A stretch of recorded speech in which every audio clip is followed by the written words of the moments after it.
total attention I'm giving to this consciousness. There is attention and inattention. Inattention is wastage of energy. Attention is energy.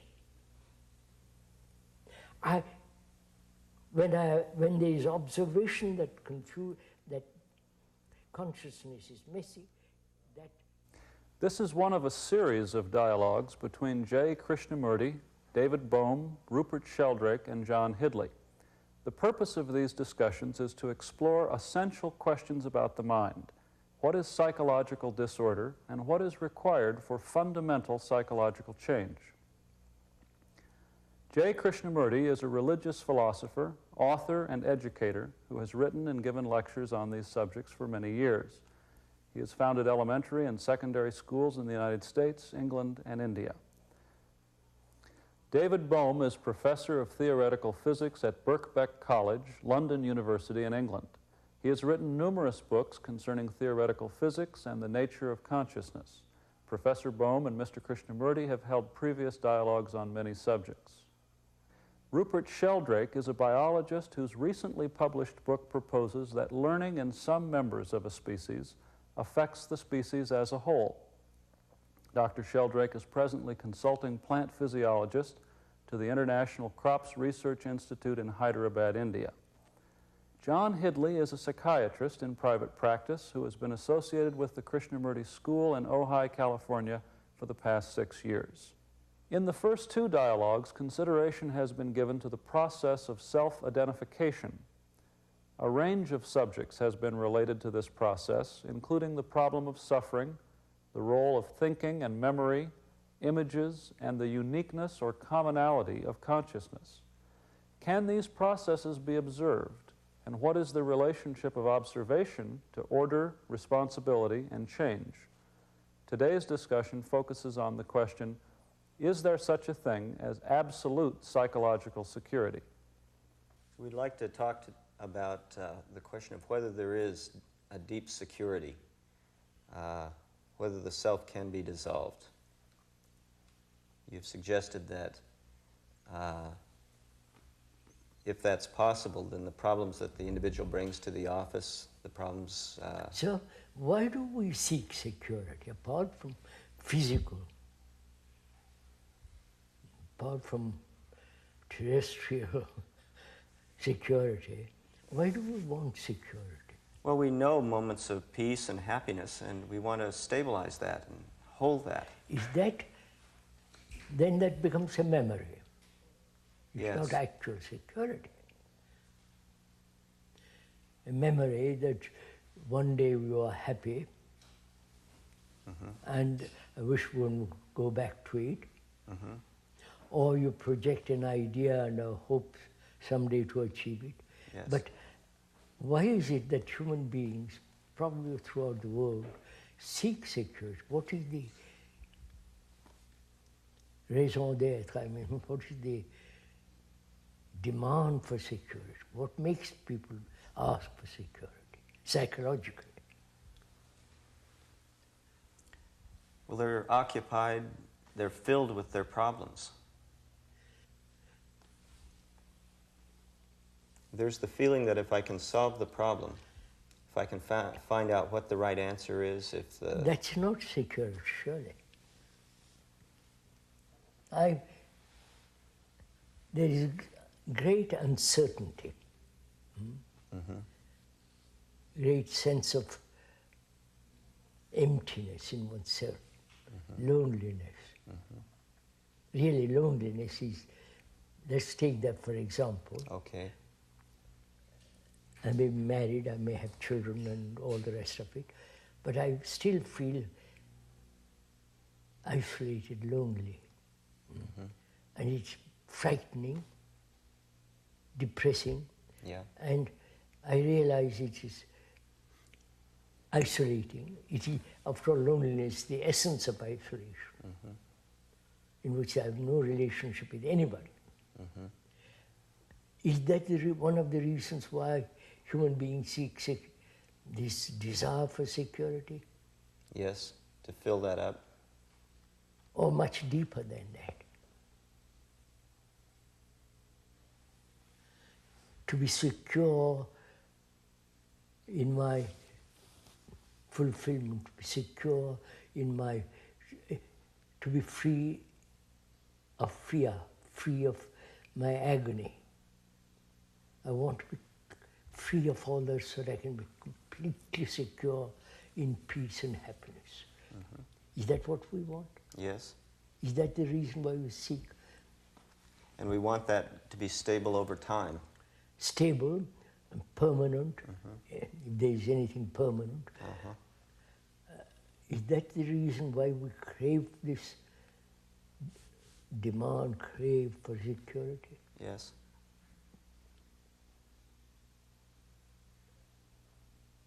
That means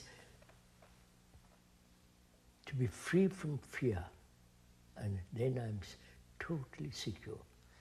And it feels like I have to be that way in order to function adequately. Function adequately comes later.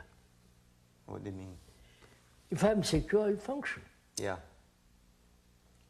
If I'm very anchored in something which I think is false or true, I'll act according to those two principles. But is it that human beings incapable of solving this deep-rooted fear, for example, I'm taking fear, and they have not been able to solve it? Yes, that's right. Psychological fears. Yeah. And to be free from that is to be so marvelously secure. You're saying that if we can solve these problems at a fundamental level. Otherwise, what's the point? How can I be totally secure? Yeah. So, is it the physical security, the bread of shelter, food and clothes, spill over to the psychological field? You understand what I mean? Do you mean, is that where the psychological feeling of the need for security comes from? Yeah, partly. That one must have food and clothes and shelter. Yes. That's it. Yeah. Absolutely essential. Otherwise, you four wouldn't be sitting here. Yeah. In the search of that, psychologically also, I want to be equally secure. They seem to be equated. Yes, I'm questioning whether it is so. Yes. Or the psychological desire to be secure prevents physical security.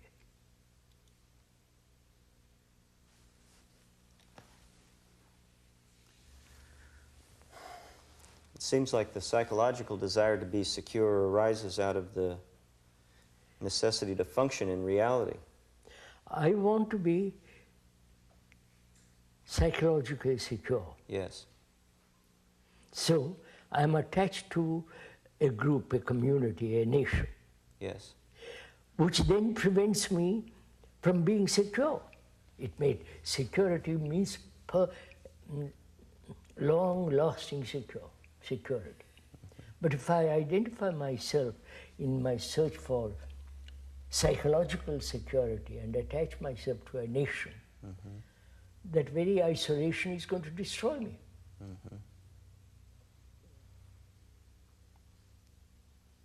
So, why do we seek this? Okay, then you're saying that there is a mistake, which is that we identify ourselves, attach ourselves to something, and seek security in that, and that's fundamentally wrong. Yeah, no, not fundamental. Why? No, I won't say right or wrong. Okay. I'm asking why. Why do human beings do this? A fact which is right through the world. It's not just for certain communities. All human beings want to be so unshakable security. Yes. Why?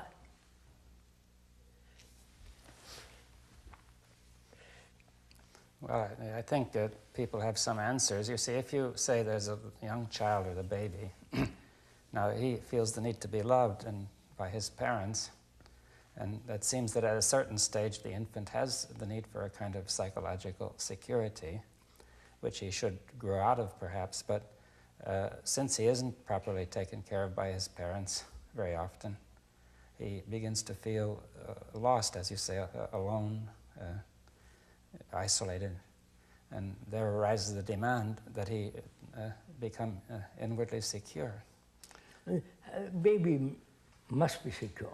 Yes, An infant must be psychologically as well as physically, yes. would you say? Yes, there must be. Yes. Now, at some stage, you would say that it would change. Yes. I don't know what age. Why? No, at a certain age, as a small baby or a young child, it must be protected. In every way, psychologically. Yes, psychologically. He must not be shocked psychologically. You protect him with affection, taking him in your lap, cuddling him or her, and holding his hand. You make him feel that he's loved, that he's cared for. That gives me a feeling, here is somebody who's looking after me, and there is security here. Yes, and then I suppose he will grow up not requiring that security. That's it. I'm questioning, as he grows up, yes, and as he faces the world, why does he crave for security? Well, I think very few children ever have that love to begin with, you see. Oh, that's it. So, easy. Huh? So is that the problem? Well, I don't know, but that's one factor, isn't it? That we really don't love?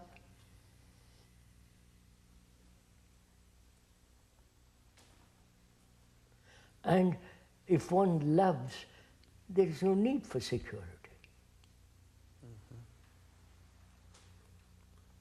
You don't even think about security. If I love you, not intellectually, not because you give me comfort, sex, or this or that.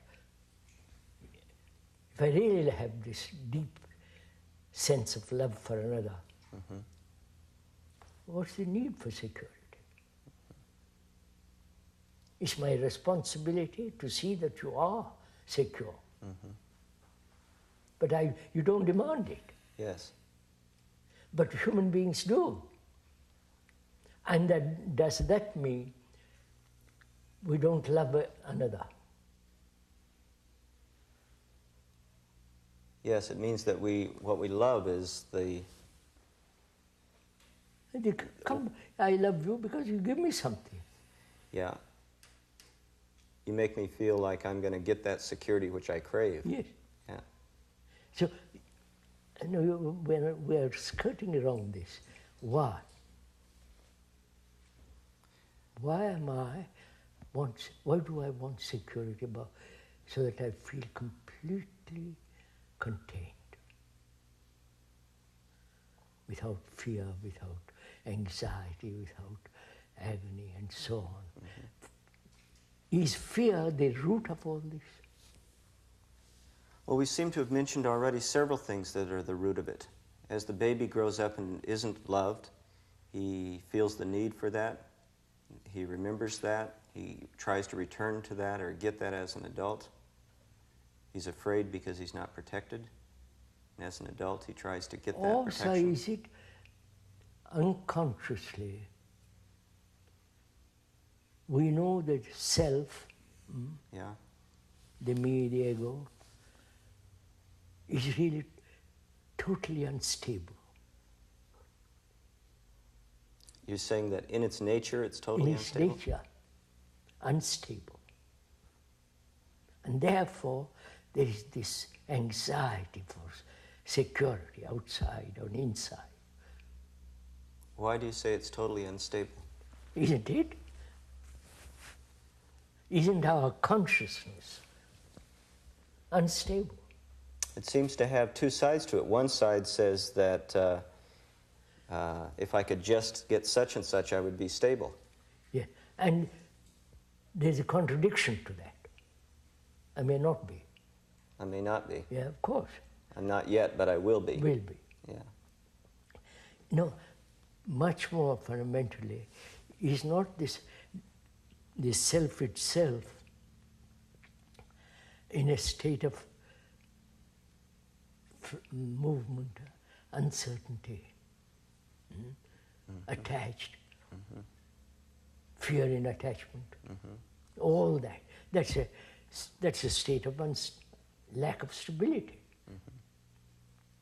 Therefore, I'm asking, is that the reason that human beings unconsciously, knowing the instability of the self, want security? God, the Savior. Wanting something absolute. Yeah, completely, that will give complete contentment.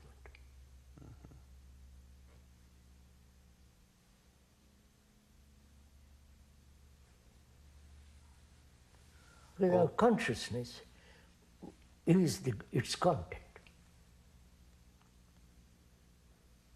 Right? Yes. And the content is always in contradiction. Oh, I that's believe, why. and yet I'm frightened of not believing. That's why you're saying it's in essence unstable. Oh, obviously it's unstable. So clearly unstable. I want this thing, and some other desire comes along and says, don't have that, for God's sake. There's this contradiction, there's duality. All that exists in our consciousness. Fear, pleasure, fear of death. You know, all the content of our consciousness, all that. So that is unstable. Now, sensing all of that, people generally say this problem is too deep or too complex, there's no way to solve it, we can maybe just make some adjustments. Yes, yes. And in that adjustment also there is a lack of stability. So unconsciously there must be craving for security. So we invent God. We keep inventing lots of different things to hope will give us that security. We create God out of, He's our creation. We are not the creation of God. I wish we were. It would be totally different. So there is this illusory desire for security. Now, wait a minute. Why do you say that it's illusory? Because they invent something in which they hope they'll be I secure. see. Yes.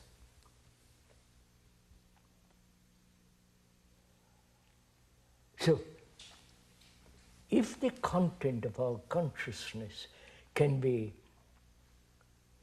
changed, would there be need for security? If we could eliminate all these contradictions, Yes, contradictions. then maybe we would have the security because our consciousness would be stable. So that maybe we may not call it security.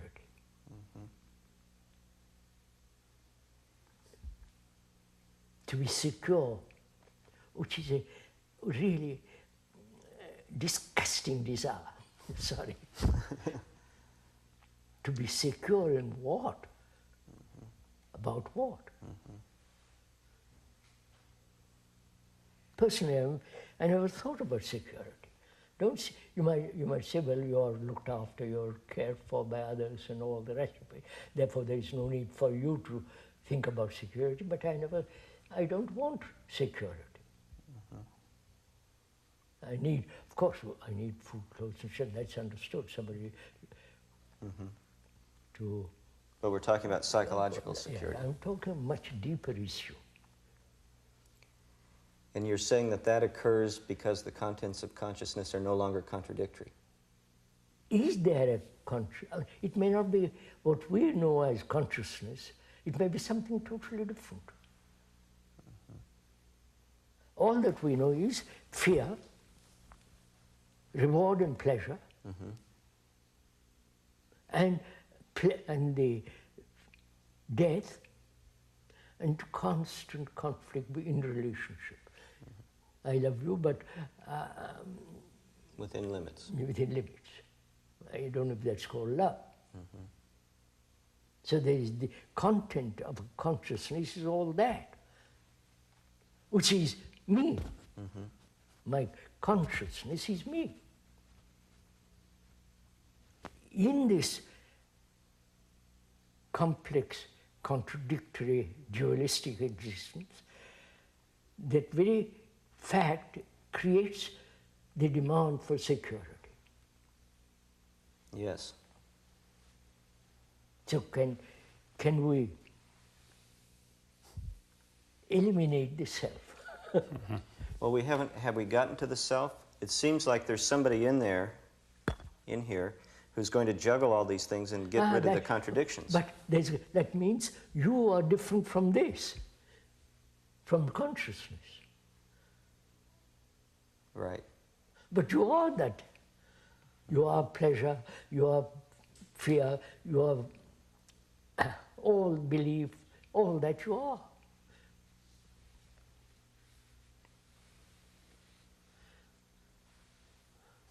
I think we don't please agree with what we're talking about, what I'm saying. It may be all Tommy rot. I think there are a lot of people who wouldn't agree with that. I think they would say that... I know there are a lot of people who wouldn't agree because they haven't gone into it. They just want to brush all this aside. Well, let's look at this. Is there a self that's separate, that's going to be able to somehow iron out these contradictions? No. Well, how do you know? I mean, it seems to me that there is well, at least it may be illusory, but it's very easy to think that one is separate from some of these problems and that there's something inside one which can make decisions. Really, Doctor, am I separate from my fear? Am I separate from the agony I go through? The depression? Well, I think that there's something within one which can examine these things, and that indicates there is some kind of separation. Because there is the observer, yes, separate from the observed. Yes. Is that so? Well, it seems to be so. It seems to be so. Now, this seems to be the problem, that it does seem to be so. I mean, in my own experience, of course, as in many other people's, it does indeed seem that there is an observer observing things like fear and one's own reactions. And it comes out most clearly, I find, in insomnia, if one's trying to sleep. There's one part of one that says, that's going on with silly worries and ridiculous thoughts round and round. There's another part of one that says, I really want to sleep. I wish I could stop all these silly thoughts. And there one has this actual experience of an apparent separation. Of course. So this isn't just a theory, it's an actual fact of experience that there is this kind of separation. I agree. Now, so... but why does that division exist? Well, that's, of course... Who created the division? It may just be a fact. What may not be so? It may just be a fact. Is that so? I want to examine it. Well, yes, so do I. I mean, is it indeed a fact that consciousness, as it were, has levels, some of which can examine others, one at a time? No, would you kindly consider, is fear different from me? I may act upon fear. Mm. I may say I must suppress it, I might rationalize it, I might transcend it, but the fear is me. Well, I only invent the separation when I want to act upon it. Mm. But otherwise I am fear. The common and ordinary way of analysing it would be to say, I feel afraid, as if the afraidness was separate from the I. I want to get out of this state of feeling afraid, so I want to escape from it, leaving the fear behind, and the I will pass beyond it and somehow escape it. This is the normal way we think. I know, I will. So, what's wrong with that? You keep up this conflict. But it may, I think he's saying it may be inevitable. It may be inevitable, you see. I question it. All right, yeah, so then could we make it less, I mean, how do you propose to say, to show it's not inevitable? First of all, when there is anger, at the moment of anger, there is no separation. Right? When you're very angry... Yeah, of course, I mean... what we normally say is you lose control of yourself and the separation disappears. You become the anger, yes. At the moment when you are really angry, there is no separation. the separation only takes place after. I have been angry. Right? Now, why? Why does the separation take place? Through memory. Through memory, right? Because I've been angry before. So the past is evaluating, is past recognizing it. So the past is the observer. That may not be obvious. You know, for example, I may have physical reactions that go out of control, like sometimes the hand or the body, and I say I'm observing those physical reactions going out of control, and I would like to bring them back in, right? Yes. Now, I think somebody might feel the same way, that his mental reactions are going out of control, and that they momentarily escaped his control, and that he's trying to bring them back in. See, now, that's the way it may look or feel to many people.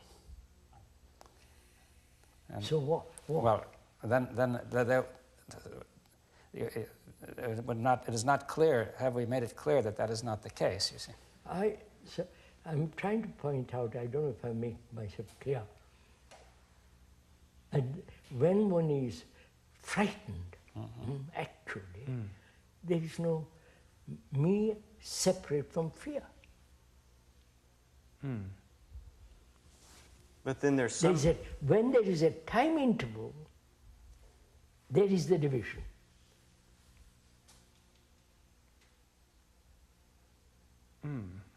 And time interval, time is thought. And when there is thought comes in, then begins the division. Because thought is memory. Yes. The past. Thought involves memory, Yeah. yes. Involves memory and so on. So thought, memory, knowledge is the past. So the past is the observer. Who says I am different from fear? I must control it. Let's go through this very slowly, because it seems like the experience is that the observer is the present. It seems like he's saying, I'm here now, and what am I going to do about this the next time it comes up? Yes, but what am I going to do about it is the response of the past, because you have already had that kind of experience. So, have you had fear? Surely. Huh? Yes. Deep, something, a fear that's really shaking, Yes. devastating one. Yes. And at that second, there is no division. You are entirely consumed by that. Yes. Right? Yeah, right. Now, then thought comes along and says, I've been afraid of because of this and because of that. Now I must defend myself, rationalize fear, and so on, so on, so on. It's so obvious. What are we discussing? Well, Okay. you see, I think coming back again to the physical reaction, which can also consume you, and you say it, at the next moment you say, I didn't notice it at the time, thought comes in and says that's a physical reaction. Yes. Now I know it. You see, now what is the difference of these two cases? You see that in the second case, it would make sense to say, I know that I reacted this way before, right? That, and I can take such and such an action. Right? You see, I don't quite follow this. See, somebody can feel that it's true I get overwhelmed by a reaction and thought comes in, but that, in many areas, that's the normal procedure for thought to come in if something shattering happens, and then a moment later you think, what was it, right? Yes. Now, in some cases that would be correct, right? Quite right. Now, why is it in this case it is not, you see? I see what you mean. It's answered.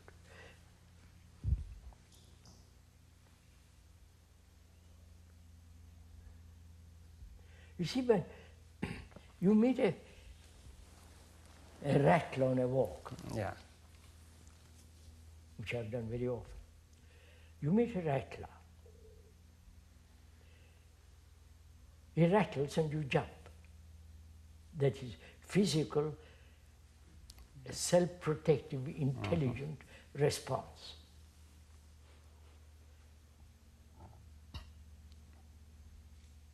That's not fear. Right.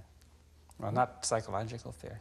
Huh? It has been called a I kind know, of I fear. wouldn't call that psychological fear. No, it's not psychological fear. It's a simple physical reaction. Physical of danger. reaction, which is an intelligent reaction, not to be bitten by the by rattler. Yeah, but at a moment later, I can say, no, that's a rattler, or it's not a rattler. I may discover it's not a rattler, it's another snake, which is not so dangerous. No, not so dangerous.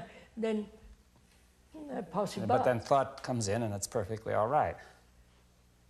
Yes. Right? Yes. But here, when I'm angry or frightened, Then thought comes in. and it's not all right. It's not all right Yes. because, I see what you're trying to get. Why do I say it's not all right? Because fear is devastating. It blocks one's mind, thought, and all the rest of it. And one shrinks in that fear. Yes, I see that you mean that possibly that when thought comes in, it cannot possibly come in rationally in the midst of fear. Yeah. Right? Yes. Is that what you... I'm trying to So say. in the case of physical danger, it could still come in rationally. Yes. Here it becomes irrational. Yeah. Why I'm asking you, why? Why doesn't one clear up all this awful mess? Well, it isn't clear. Look, sir, It isn't. it is a messy consciousness. Yeah, it's a messy consciousness. Messy consciousness, contradicting, Yeah. frightened. Oh, so many fears and so on. It's a messy consciousness. Now, why can't we clear it up? Well, it seems we are always trying to clear it up No. after the fact. I think the difficulty lies that we don't recognize deeply this messy consciousness is me.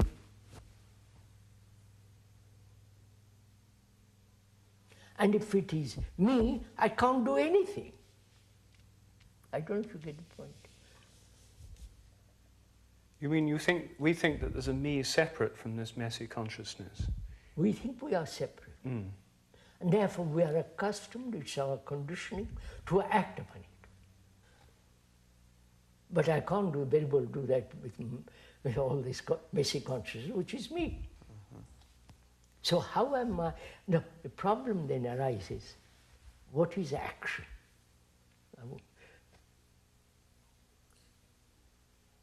We are accustomed to act Yeah. upon the messy consciousness. When there is realization, the fact that I can't act because I'm that. Then what is action? That's non-action. Okay. That is not okay. That is the total difference. Yeah, I think I understand. On the one hand, there's the action of consciousness on itself, which just perpetuates things. Yes. And seeing that, then it ceases to act.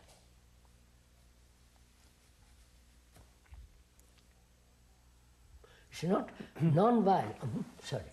Sorry, sir, what you're saying that the normally we have the idea that there's a self which is somehow separate from some of the contents of our That's messy right. consciousness. That's right, sir. If someone tells us we're wonderful, we don't want to be separate from that. But if we feel afraid and if something tells us we're awful, we do want to be separate from that.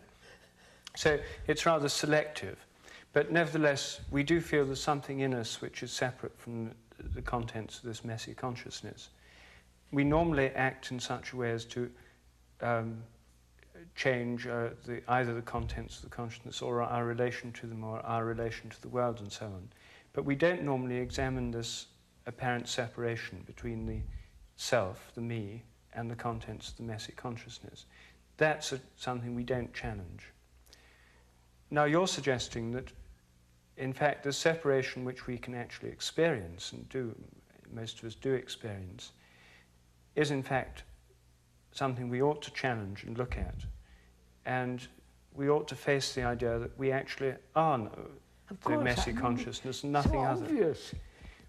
Well, it isn't obvious. It's very non-obvious, and it's a very difficult thing to realize, because one's very much in the habit of thinking one is separate from it. So is our conditioning, can we move away from our conditioning? Our conditioning is me. And then I act upon that conditioning, separating myself. But if I am that, no action, which is the most positive action. The way that that would be heard, I'm afraid, is that if I don't act on it, it's just going to stay the way it is. You're suggesting that by recognizing this, there's a sort of the process of recognizing, of facing up to, and of... It's not facing up. Who is to face up? Not recognize. Who is to recognize it? You see, we're always thinking in those terms. I am that, full stop.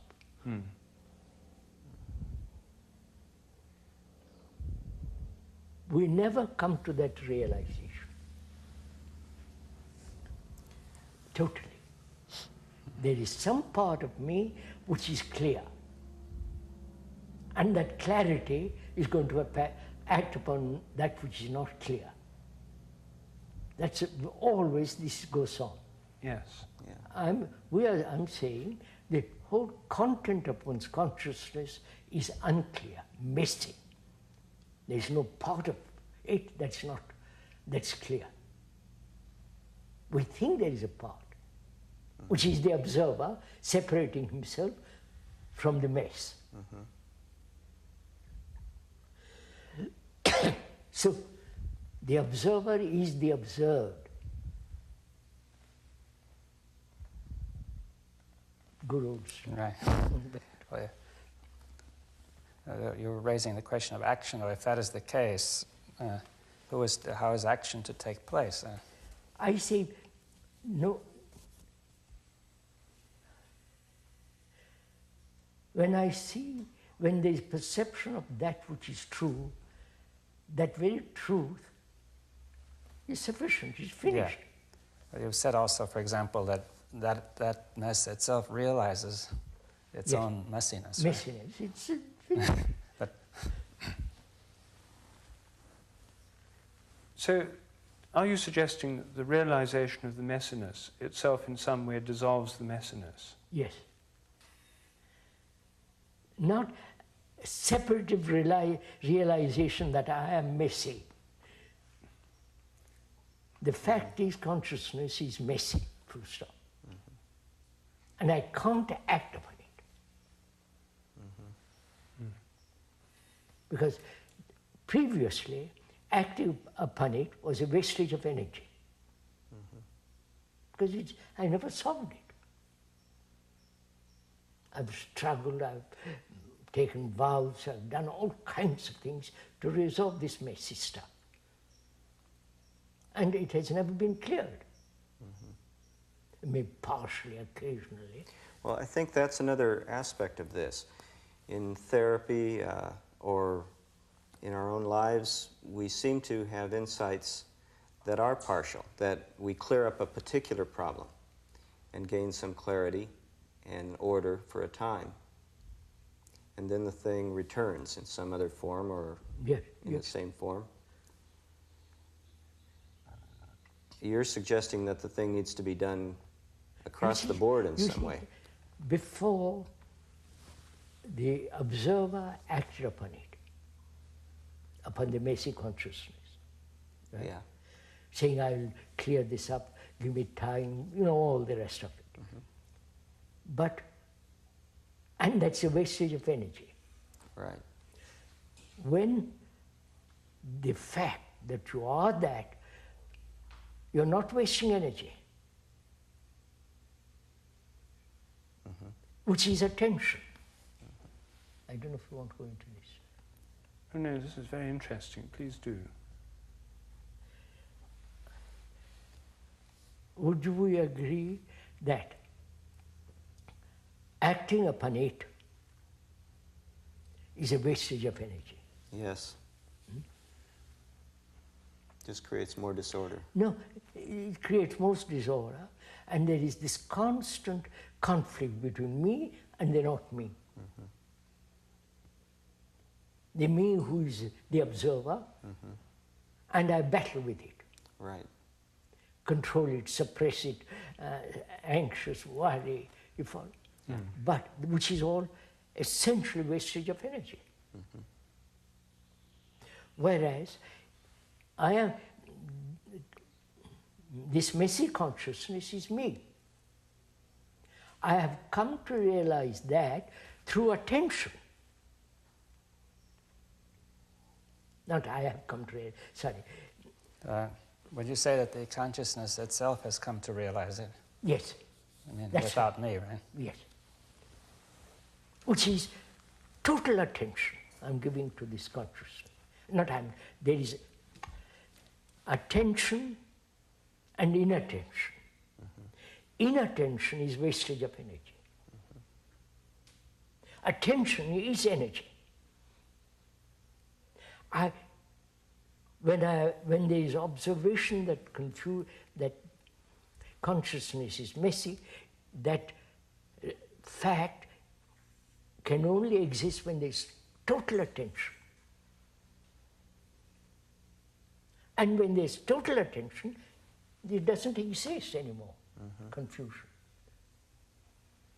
It's only inattention that creates the problems.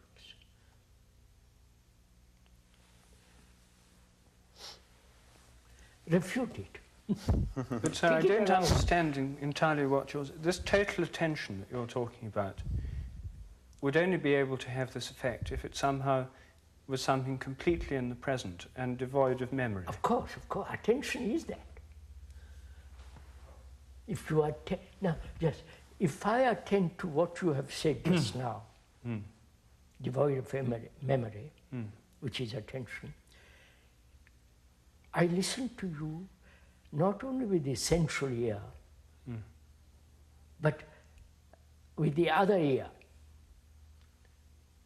which is I'm giving my whole attention to find out what you're saying, which is actually in the present.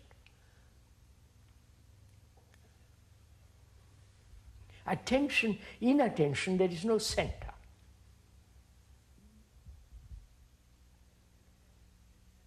Because the attention and the thing attended to become one, you mean? Huh?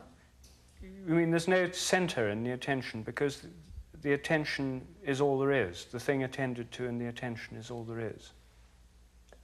No. There is messiness because I've been inattentive. Right? Yes. When there is the observation of the fact that the observer is the observed,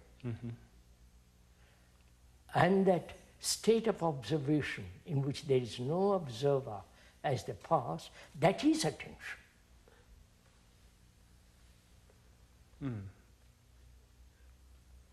So I don't know if you've gone into the question of meditation here. I don't, that's another subject. Well, that may be a relevant subject. It seems that what you're talking about may happen partially. It can't happen. Then you keep how partial mess and partial not mess. We're back again in the same position. Yes.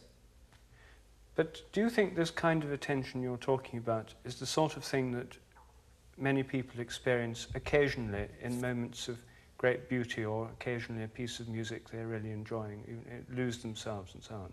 Do you think that many of us have had glimpses of this in these kinds of experience? That's it. When I see a mountain, the majesty, the dignity and the depth of it drives away myself. A child with a toy, the toy absorbs him. Mountain has absorbed me. Toy has absorbed the child.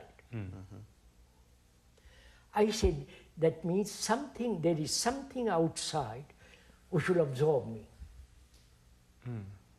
which will make me peaceful. Which means an outside agency that will keep me quiet.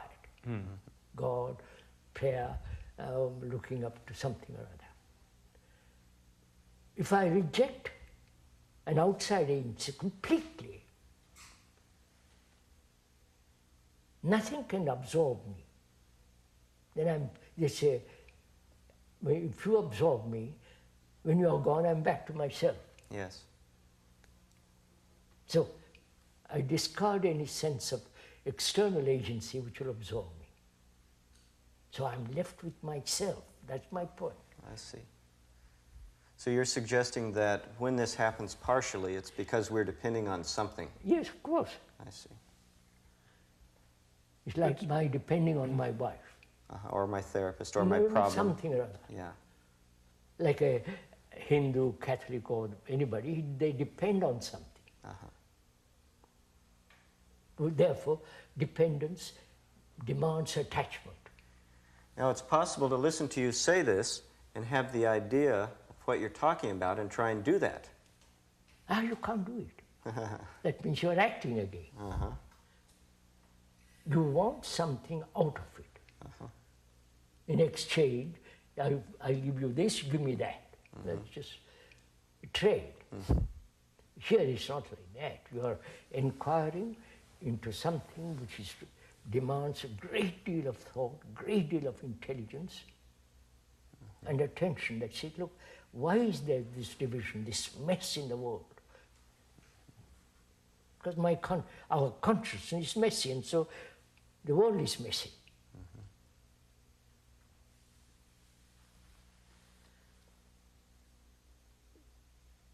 So, from that arises, is it possible to be free of the self?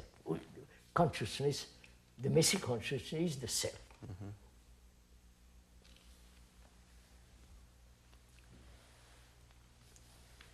It's not possible to be free from the contents of consciousness, different experiences. As long as my eyes are open and I'm looking, I see all sorts of different things.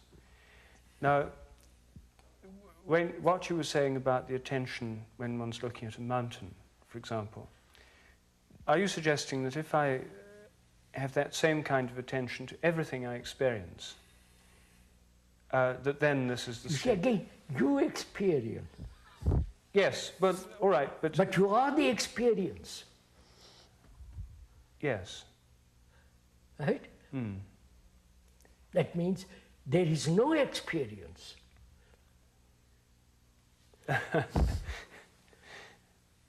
There's just attention, you mean?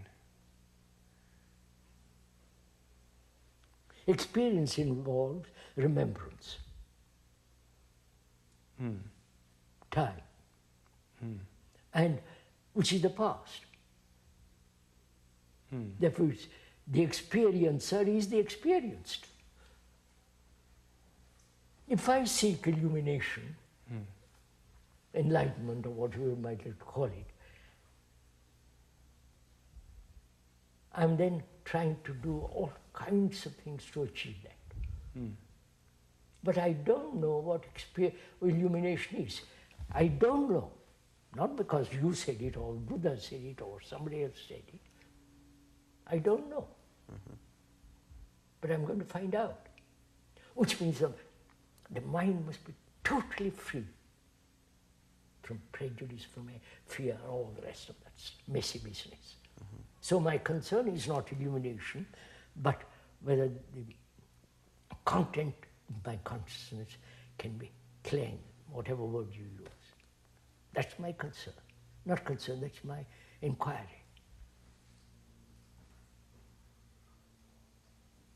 And as long as I am separate from my consciousness, I can experience it, I can analyze it, I can tear it to pieces, act upon it, which means perpetual conflict between me and my consciousness.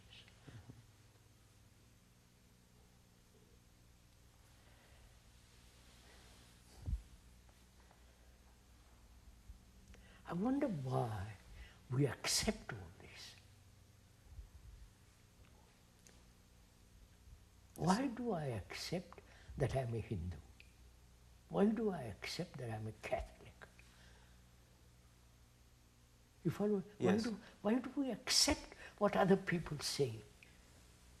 Well, we say it ourselves. Huh? We say it ourselves. Yes. No, not only we say it out, but it's encouraged, sustained, nourished by people outside. Why? Why do we accept? He is a professor, and he's teaching me. I accept that. Because he knows biology much more than I do. I go to his class, and I'm being informed with what he says. But he's not my guru. He's not my behavioral guide. He's giving me information about biology, and I'm interested in it. I want to study it, and I want to go out in the field and do all kinds of stuff. But why do we accept authority, psychological authority, spiritual, quote, spiritual authority? Again, we come back to security. I don't know what to do, but you know better than I do. You're my guru. I refuse that position.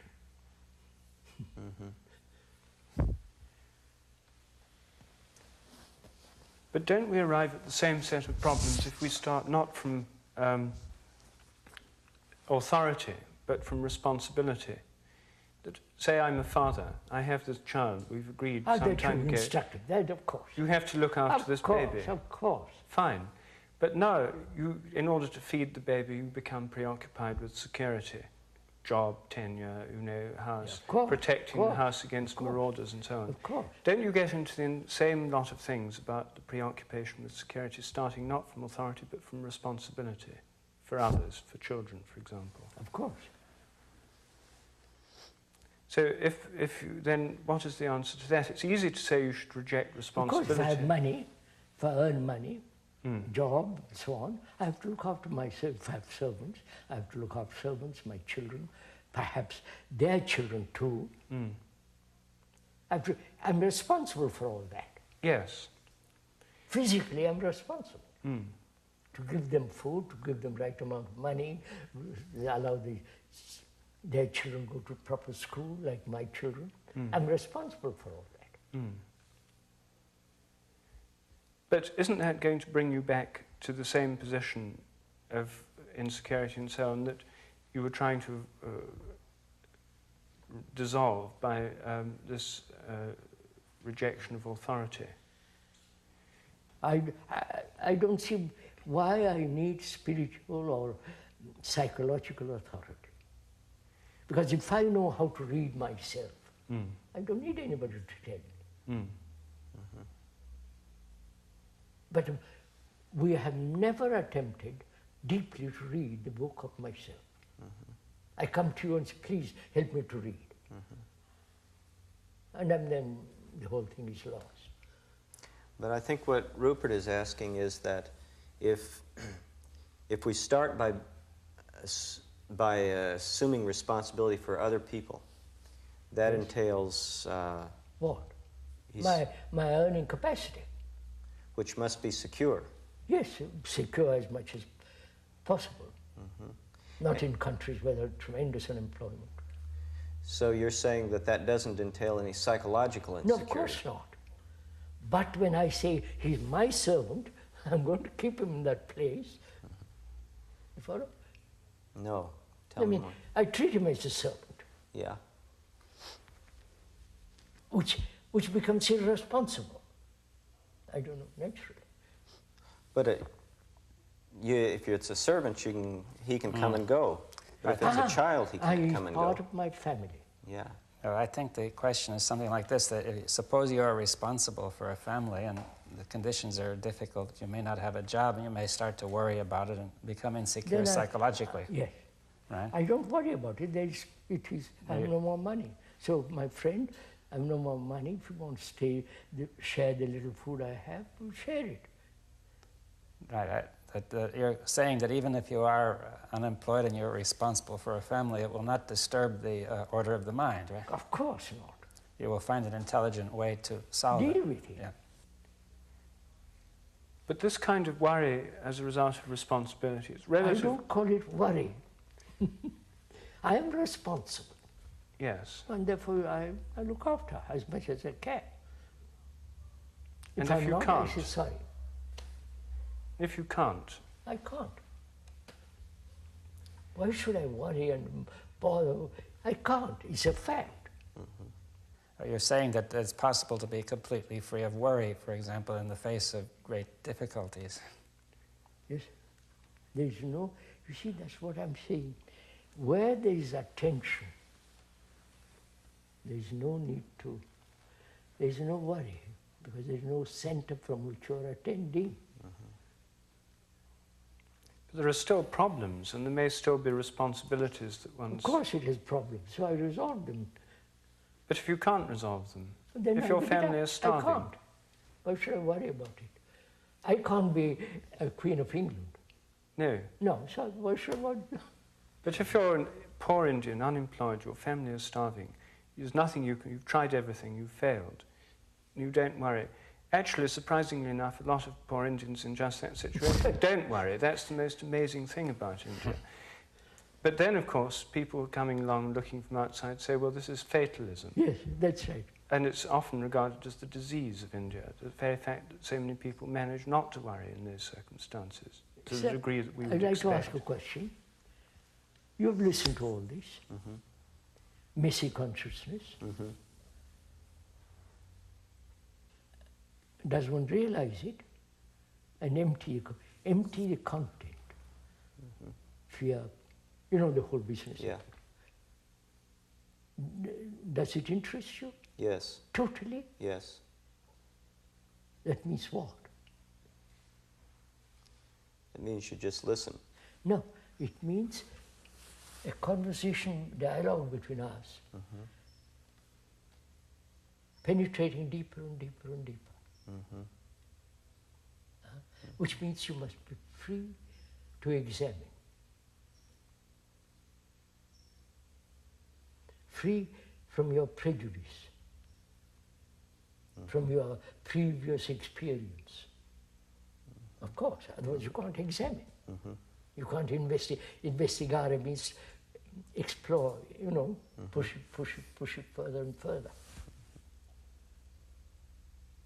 Now, are we willing to do that? So that actually the self is not.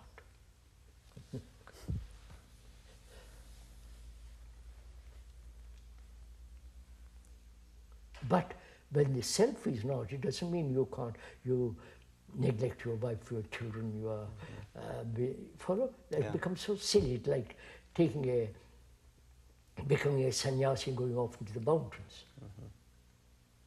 Monk going off into a monastery. That's its extraordinary escape. The fact is I have to deal with my wife and children, and if I have a servant. Can I be so totally without the self that I can intelligently deal with this problem?